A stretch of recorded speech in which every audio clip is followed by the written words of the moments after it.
Hello friends, hello आज मैं आपको बहुत ही महत्वपूर्ण जानकारी देने जा रहा हूँ। मेरी पूर्व में भी दो छोटी छोटी वीडियो है मित्रों, उसमें पूरी जानकारी मैं नहीं दिया, कोशिश कर रहा हूँ कि मैं आपको जानकारी दूँ। मेरे द्वारा रची गई 2-3 किताबें हैं मित्रों, जिसमें मैंने तारा महाविद्या पर वर्णन किया है मित्रों। तारा माँ के बारे में आप निश्चित सुने होंगे कि ये कितनी दयालु हैं, कितनी कृपालु हैं, जिनके पास कुछ भी नहीं है, इनकी साधना आराधना से, पूजा से वो धन ऐश्वर्य से भरपूर हो जाता है मित्रों, उसकी स्थिति बदल जाती है।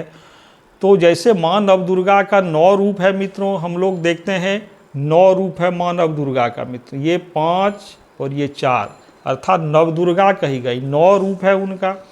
उसी तरह उनका भी महाविद्या के रूप में 10 महाविद्या कही गई हैं, 10 विद्या है, 10 में ये 10 महाविद्या कही गई मित्रों। इसमें सर्वप्रथम महाविद्या काली को कहा गया है, जिसे दक्षिण काली कहते हैं। दूसरी महाविद्या में तारा महाविद्या आती है मित्रों। ये कोई विद्या लिखने पढ़ने वाली नहीं है मित्रों, ये माँ दुर्गा का 10 रूप, अर्थात माँ उमा जो है, जो माँ पार्वती है, ये 10 रूपों में 10 दिशाओं में व्याप्त है माता। और आपको अगर इनसे कुछ लेना हो, इनकी कृपा पानी हो, अपनी गरीबी को बदलनी हो, अपने जीवन के विपत्ति को नाश करना हो, कष्टों को मिटाना हो, अपनी स्थिति बदलनी हो, और अपनी गैरत वाली ज़िंदगी जो हम लोग जीते हैं, धन का अभाव, सुख का अभाव, चैन का अभाव मित्रों, ये 10 महाविद्या जो 10 दिशाओं में व्याप्त है, आपके जीवन में आमूल चूल परिवर्तन लाएगा मित्रों। तो अब इसे समझना जानना महत्वपूर्ण है, और ये सब नहीं समझ सकते, न ही सब जान सकते हैं। हाँ, एक बात है, हम सारी शक्तिपीठों में जाते हैं, किंतु ये 10 महाविद्या की शक्तिपीठ है, ये मुख्य 3 शक्तिपीठ है अपने भारतवर्ष में, जहाँ माँ का 3 नेत्र गिरा था। मैं उसे बताने वाला हूँ। पहले ही मैंने बताया है मित्रों, बिहार में सहरसा जिले के महिषी ग्राम में, जिसे 16 महाजनपद में जो गौतम बुद्ध के समय में त्रिपिटक लिखी गई थी, उसमें चर्चा आई है महिष्मती। ये महिष्मती बाहुबली फिल्म वाली महिष्मती नहीं है, जिसे साउथ में दिखाया गया मित्रों। ये बिहार के सहरसा जिले में महिष्मती नाम की नगरी थी, जिसे आज अपभ्रंश में महिषी कही गई है। इसे बनगांव महिषी भी कहा जाता है, जहाँ ब्राह्मणों की बहुत बड़ी बस्ती है, सभी संस्कारी ज़्यादा हैं, IAS IPS भरे हुए मित्रों। इस जगह माँ की विशेष प्रतिमा है जो अति प्राचीन है। तो ये 3 नेत्र जो माँ सती की गिरी थी, प्रथम नेत्र सहरसा जिले के महिष्मती नगरी में गिरी थी, जिसे आज भी महिषी नाम से जाना जाता है। यहाँ माँ तारा की अति प्राचीन प्रतिमा है मित्रों, इसे आप जरूर जाके देखें। मैं भी जाता हूँ, मेरी कुलदेवी रही हैं। कभी मेरे पूर्वज, मैं ब्राह्मण में वत्स गोत्री हूँ और मूल हमारी परिवार महिषी है। कभी 200-250 वर्ष पहले मेरे पूर्वज वहीं बसा करते थे। और तारा माँ के ठीक मंदिर के बगल में, चूँकि मैंने किताब में पढ़ा तो खोजने गया कि आखिर ये क्या है, तो हमारे पूर्वज के नाम से आज भी मूल जो परिवार महिषी है, परिवार की डीह कह के वहाँ अब भी स्थान है बना हुआ, वहाँ हमारे पूर्वज रहते थे। मुझे बहुत खुशी हुई, और हमारी कुलदेवी हैं, हमारी आराध्या है। इसलिए वत्स गोत्री में खास करके मूल जिसका परिवार महिषी हो ब्राह्मण में, वो उग्र तारा के सेवक होते हैं, उनकी कुलदेवी वही होती है। तो मैं वहाँ गया तो ये प्रथम स्थान है जहाँ वशिष्ठ ऋषि आकर के माँ उग्र तारा की आराधना किए थे। और ये पंचमकार से 5 मकार है, जिसमें मौ शब्द आता है, जैसे मदिरा, मत्स्य, मांस, मुद्रा, मैथुन। और मित्रों ये 5 आया, आप देखें, मुद्रा, मत्स्य, मांस, मैथुन, मदिरा, ये 5 मकार से इनकी पूजा होती है।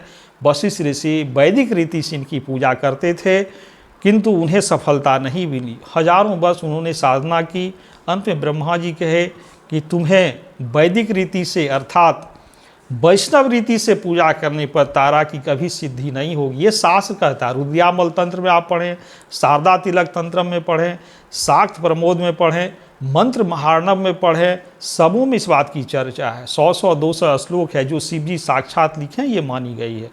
वशिष्ठ ऋषि को ब्रह्मा जी बताया कि तुम पंचमकार से पूजा, अर्थात मदिरा, मत्स्य, मांस, मैथुन, ये 5 मद तत्व से आप पूजा करें तो सिद्धि प्राप्ति होगी। तो वशिष्ठ ऋषि ने इन 5 मकार से इनकी पूजा आराधना की तो तारा माँ साक्षात हुई मित्रों।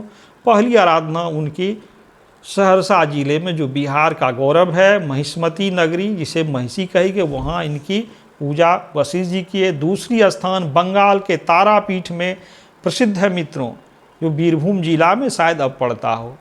तीसरा जो माँ का नेत्र गिरा वो गुवाहाटी का कामाख्या मंदिर, जहाँ माँ के गुप्त अंग की पूजा होती है, उसे ही माना गया है मित्रों, वहाँ उनके नेत्र गिरे। इसलिए कि आप कामाख्या में पूजा करने के बाद सीधा पूछेंगे किसी ड्राइवर को कि मुझे वशिष्ठ जी जहाँ साधना किए थे वहाँ ले चलो। आज भी उस जगह का नाम वशिष्ठो रखा गया है। और वशिष्ठ ऋषि जिस पत्थर पर बैठ करके, जिस शिला पर बैठ करके पूजा करते थे, उसके नीचे से झरना आज बहती है, कल कल कल कल झरना बहती है। ये मित्रों उनका बैठ करके साधना करने का स्थान है। और वशिष्ठ जी की पत्नी का नाम अरुंधति था मित्रों, ये सास बताता। और उसके बगल में ही 200-300 मीटर ऊंचाई पर पहाड़ पर अरुंधति का मंदिर है मित्रों। तो वशिष्ठ जी ने ये तारा माँ की साधना 3 स्थल पर किए। प्रथम उनकी साधना आराधना बिहार के सहरसा जिले के महिषी नगरी में हुई, जो महिष्मती नाम से प्रसिद्ध था मित्रों। दूसरी साधना वो बंगाल के तारापीठ में बीरभूम जिला में जाके किए, जहाँ आज भी श्मशान है। और वहाँ पंचमुड़ी आश्रम में छोटा सा मंदिर माँ का बना, अति प्राचीन मंदिर है, उसके आगे में वशिष्ठ जी साधना संपन्न किए थे, वहाँ माता का साक्षात्कार हुआ था।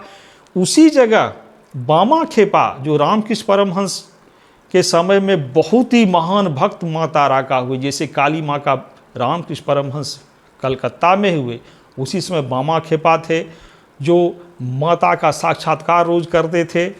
उस जगह बामा खेपा को भी साधना संपन्न करने के बाद उसी पंचमुड़ी आश्रम के पास जहाँ वशिष्ठ जी ने साधना की थी, आज भी वहाँ हवन तर्पण होता रहता है। साधक लोग अग्नि जला के माता की आराधना करते हैं। छोटी सी मंदिर है माँ तारा की, जहाँ चरण दिखता है, वो प्राचीन पुरानी मंदिर है।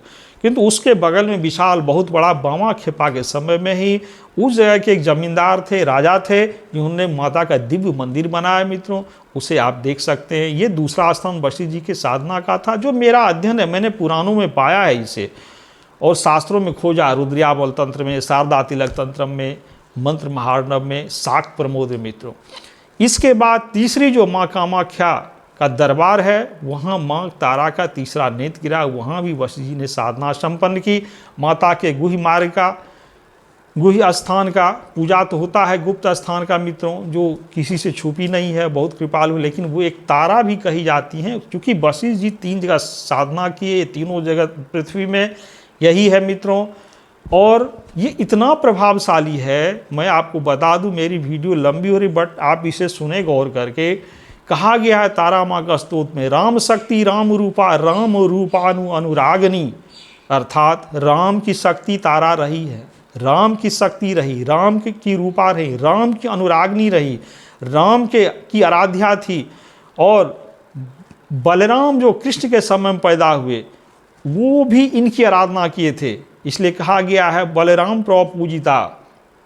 इनके मंत्रों में जब आप इनके 1008 नाम को पढ़ेंगे, 108 नाम को पढ़ेंगे, इनके कवच को पढ़ेंगे, तो उसमें ये श्लोक आता है कि बलराम प्रभु पूजिता, राम शक्ति राम रूपा राम रूपानु अनुरागनी, बलराम बलिभुग बलिभग पूजो कहा गया मित्रों, अर्थात बलराम की आराध्या ये रही है। तो वशिष्ठ ऋषि चूँकि राम के गुरु थे, आप रामायण पढ़ें, वाल्मीकि रामायण हो, तुलसीकृत रामायण हो, तो उन्हें राम के सभी भाइयों को, राम लक्ष्मण खास करके वशिष्ठ ऋषि ने जो ज्ञान दिया, शस्त्र विद्या दिया, तपस्या करवाए, तब वो साधारण मनुष्य ईश्वरीय शक्ति में उनका माना गया कि अवतार हुआ। और ये बात है मित्रों, फिर विश्वामित्र भी उन्हें शस्त्र विद्या में निपुण किए, जो रावण से लड़ने में सक्षम हुए। इसलिए वशिष्ठ ऋषि की साधक के रूप में, वशिष्ठ ऋषि की आराध्या के रूप में, वशिष्ठ ऋषि की शक्ति के रूप में ये तारा ही रही। तो सहरसा जिले के महिषी ग्राम में इन्हें उग्र तारा कहा गया है, तुरंत तारने वाली, ये शक्ति है। तारा इन्हें शक्तिपीठ बीरभूम बंगाल में कहा गया मित्रों। और कामाख्या इन्हें जो काम के प्रति आरूढ़ होने के बावजूद भी सिद्धि सफलता प्राप्त कर सकता, अर्थात पंचमकार में ये विद्या शामिल हो गई। मुद्रा, मैथुन, मदरा, मत्स्य और मांस, ये 5 मकार है, इसमें मौ अक्षर है। तो कामाख्या की पूजा वहाँ भी स्त्री पूजा होती है, भक्त की पूजा होती है, और सिद्धि प्राप्ति के लिए वहाँ नवयौवना का भी पूजा किया जाता है। जैसी मुझे जानकारी जो मैंने शास्त्रों में पढ़ा और सिद्धि मिलती है तब है कि ये पूजा निराकार होके हो, इसमें कोई काम की आसक्ति नहीं हो मित्रों। अगर काम की आसक्ति हुई तो ये विद्या फल नहीं देती है। यही कारण हुआ कि वशिष्ठ ऋषि को ब्रह्मा जी कहे थे कि तुम पंचमकार से पूजा करो। तारा जी प्रकट हुई और तारा माँ बोली कि मैं तुम्हारे साथ तब तक रहूँगी जब तक कि तुम्हें कोई आसक्ति, काम शक्ति नहीं आएगी। जैसे ये आएगी वैसे ही मैं वहाँ पत्थर बन जाऊँगी, जो वहाँ के इतिहास में भी दर्ज है मित्रों। और बनगांव महिषी में जब वशिष्ठ ऋषि को खुद में हीन भावना होने लगी, चूँकि वो ऋषि थे, बहुत नामी ऋषि थे, सप्त ऋषियों में उनकी गिनती आती है मित्रों। तो ऋषि जितने थे अपने भारत भूमंडल में, उनके बीच वशिष्ठ की शिकायत होने लगी, अरे देखो इतना बूढ़ा आदमी और ये नवयौवना 12-13 साल की, तारा का उम्र सास में 12-13 साल कही गई, इसे यौवना नहीं नवयौवना कहा जाता है, जो कुमार हैं उसके साथ ये बूढ़ा रहता, ये ऋषि रहता। उनकी समझिए फजीहत होने लगी, उनकी शिकायत होने लगी, तो उन्हें मन में हीन भावना आ गई। उसी समय वो कहे कि नहीं अब मैं यहाँ नहीं रहूँगा। बस तारा माँ समझ गई और कहे कि तुमको मेरे प्रति हीन भावना आ गई, तुम पंचमकार के पूजा सब हटने लगे, इसलिए अब मैं तुम्हारे पास नहीं रहूँगी। वो उसी समय वहाँ पत्थर की हो गई, जिसे आज ही वशिष्ठ आराधित तारा कहा गया है, अर्थात बंगाल में इसे वशिष्ठ आराधित तारा कहा गया है। बनगांव महिषी में भी वशिष्ठ आराधित तारा कहा गया है, शास्त्र में भी वशिष्ठ आराधित तारा कहा गया है मित्रों। और मैं आपको एक बहुत ही अच्छी पुस्तक दिखाऊंगा मित्रों, ये गीता प्रेस गोरखपुर से छपी हुई है, 10 महाविद्या पर ही जानकारी छोटी छोटी दी हुई है मित्रों।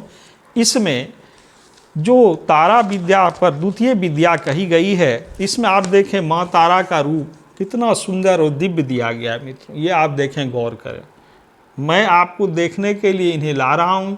ये शिव पर आरूढ़ हैं, इन्हें नील सरस्वती कहा गया है। और ये आप देखें, मैं दिखाता हूँ तारा पर, ये वर्णन है इनका, गोरखपुर यूपी से छपी है ये पुस्तक मित्रों। हो सकता है इस पर अच्छा नहीं दिख रहा हो, इसमें स्पष्ट लिखा हुआ है कि बिहार के सहरसा जिले में महिष्मती नाम का जो स्थान है जिसे महिषी कहा गया, वहाँ उग्रतारा की प्राचीन प्रतिमा है, जो वशिष्ठ ऋषि वहाँ साधना किए थे। और वहाँ और 2 देवी मौजूद है, एक नील सरस्वती है और एक जटा है मित्रों। नील सरस्वती सरस्वती से ऊपर का रूप है, अगर वो प्रसन्न होगी तो सारी ब्रह्मांड के रहस्य को समझा देती है। कालिदास वाली गुण आप में आ जाती है, कालिदास भी इनकी यही पूजा करके महाविद्वान की श्रेणी में आए। एक जटा है, अर्थात एक ही जटा माता का, वो भी तारा का रूप है। तो 3 रूप जो है तारा का, एक जटा, नील सरस्वती, उग्र तारा, ये बनगांव महिषी में मौजूद है। उनके पूजा स्थल में देखेंगे उस प्राचीन प्रतिमा के ठीक नीचे एक जटा और नील सरस्वती कह के संकल्प ली जाती है। तो मैं कहूँगा कि आप यहाँ जरूर जाएं। बंगाल की तारापीठ अति संपन्न शक्तिशाली है मित्रों, इसका क्या कहना, मैं भी जाता हूँ। बड़े बड़े नेता, बड़े बड़े लोग जो कुछ नहीं था आज बहुत नामी हो चुके हैं, वो उनके आराधक रहे हैं, वहाँ जाते हैं। कामाख्या तो है ही, प्राग ज्योतिषपुर नाम से प्रसिद्ध था गुवाहाटी मित्रों। यहाँ के मायासुर बहुत बड़े नामी राक्षस हुए थे, जिनकी युद्ध कृष्ण से हुई थी। मुरा नाम का राक्षस हुआ था, जिनका भी युद्ध बलराम कृष्ण से हुआ था मित्रों। और ये आकर्षण का तो केंद्र है। आप जब शहर जाएंगे बहुत अच्छा मन लगेगा, छोड़ते इसमें बड़ा लगेगा कि इसे मैं छोड़ के क्यों जा रहा हूँ, इतनी शक्ति संपन्न है। तो तारा विद्या पर मैंने ये 3 रहस्यों को बताया। इसके मंत्र की जानकारी के लिए, कामाख्या की सिद्धि के लिए मित्रों, मैं छोटा ज्ञान वाला व्यक्ति हूँ, बट माता की आराधना करता हूँ। आप मुझसे संपर्क कर इस ज्ञान को अगर श्रद्धा हो तो प्राप्त कर सकते हैं, तभी ये फल देता है। चूँकि स्पष्ट शास्त्र में कहा गया है कि जो वैष्णव होते हैं उन्हें ये विद्या नहीं देनी चाहिए, शिव जी कहते हैं, चूँकि वो इसे संपन्न करके सफलता नहीं ले पाएंगे। और तारा माँ को तो वधू रूपा कहा गया, अर्थात जैसे आपके यहाँ पुत्र वधू आती हैं जिसे पतोहू कहते हैं, वो सबों का ख्याल रखती है, अपने देवर का, पति का, सास का, ससुर का, ननद का, परिवार के सभी लोगों का मित्रों। उस तरह से तारा महाविद्या है जो 10 महाविद्या की दूसरी विद्या है। इनके प्रति श्रद्धा आस्था होने से, झुकाव होने से आपके यहाँ धन, वैभव, ऐश्वर्य सबकी वृद्धि होती है। कोई बड़ी समस्या में आप पड़ते हैं, ये निश्चित मदद करती हैं, तब तो समस्या है, और समस्या से तो सबों को जूझना पड़ा मित्रों। कुछ भी जीवन में सफलता का जो पैमाना आप जानते होंगे, यूं ही आकाश तरफ एरोप्लेन की तरफ फ्लाई नहीं करता मित्रों। अगर प्लेन ऊपर जाती है उसे फिर नीचे भी जाना होता है। ये गति है जीवन का मित्रों। इसे मैं भी अनुभव किया हूँ, आज भी कर रहा हूँ। और माता के गुणगान में मैंने छोटी सी वीडियो बनाई। इसे लाइक और सब्सक्राइब करें। धन्यवाद मित्रों।